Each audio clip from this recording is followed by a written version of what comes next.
উত্তরার ৭ নম্বর সেক্টরে আজ রাত ৯টার দিকে এই ঘটনাটি ঘটে। সেখানে দেখা যায় যে দুইজন উচ্ছৃঙ্খল কিশোর একজন যুবককে রামদা দিয়ে কোপাচ্ছে এবং তার পাশে থাকা মহিলাটি তাকে বাঁচানোর জন্য চেষ্টা করছে। পরবর্তীতে ওই কিশোর দুইজনকে জনগণ ধরে গণধোলায় দেয় এবং পুলিশের হাতে সোপর্দ করে।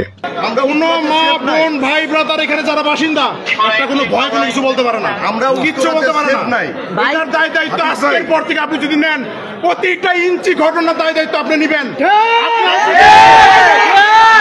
আমি আপনাকে ইনফরমেশন যদি না থাকে 13 নম্বর 19 নম্বর 27 নম্বর 35 নম্বর দাঁড়ান আপনি। 35 নম্বর রোড প্রত্যেকটা আড্ডাখানা হয়েছে, এদের আড্ডাখানা 25টা 50টা 60টা মুলাবান নিয়ে আড্ডা দেয়।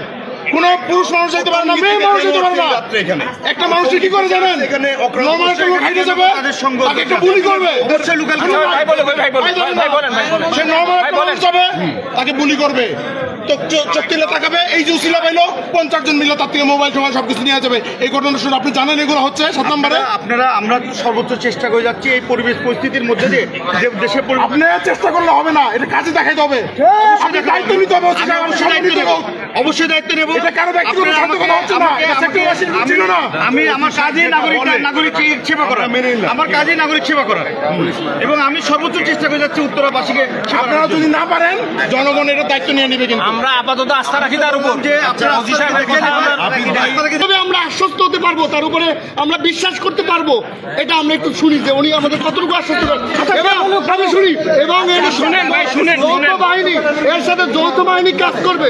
আপনারা আশ্বস্ত করছেন এর সাথে যৌথ বাহিনী, সেনাবাহিনী, র্যাব, গোয়েন্দা সংস্থা সবাই কাজ করবে, এখানে সবাই কাজ করতে হবে এবং তারাও বলছে কাজ করবে। এখন আমরা ওদের কাছ থেকে শুনবো সে কি করতে চায়। সর্বোচ্চ আসামি গ্রেপ্তার করছি এবং এই ঘটনা আমি কথা দিয়ে যাচ্ছি, এদের জিজ্ঞাসাবাদ করে এদের সঙ্গে যারা আছে প্রত্যেকে গ্রেপ্তার করবো। ইতিমধ্যে আমি সংবাদ নিয়েছি, আমি আপনারা কি জানেন কিনা আমি জানি না, এই যে আহত হয়েছে তার বাসা আফতাবনগর, তার বোনের বাসা এখানে 7 নম্বর বাসা, এই রোডের 7 নম্বর বাসা। তার বোনের বাসা বেড়াতে যাচ্ছিল, এরা টঙ্গী থেকে এসে কেন কোপালো এগুলো রহস্যের বিষয়, এগুলো আমাদের বের করতে হবে। এখন এই পরিবেশে আমি বের করতে পারবো না, আমাকে সময় দিতে হবে একটু। আমি তাকে জিজ্ঞাসাবাদ করে এবং সিসি ক্যামেরা দেখে বাকিদের আমি গ্রেপ্তার করবো, এতটুকু সময় তো আমাকে দিতে হবে। আমিও ঘটনা ভিডিও ফুটেজ আমি পেয়েছি, আমিও ঘটনা শুনে এখানে এসেছি। আমরা অন্য একটা কাজের মধ্যে ছিলাম, আর একটা ঘটনা ঘটছে 13 নম্বরে, আমি সেখানে ছিলাম। আমার মোবাইল টিম ছিল এই রোডে, এই যে 28 নম্বর রোডে, সেও আপনি দেখে আপনার সংবাদ শুনে আধা ঘন্টা লাগছে এখানে আসতে।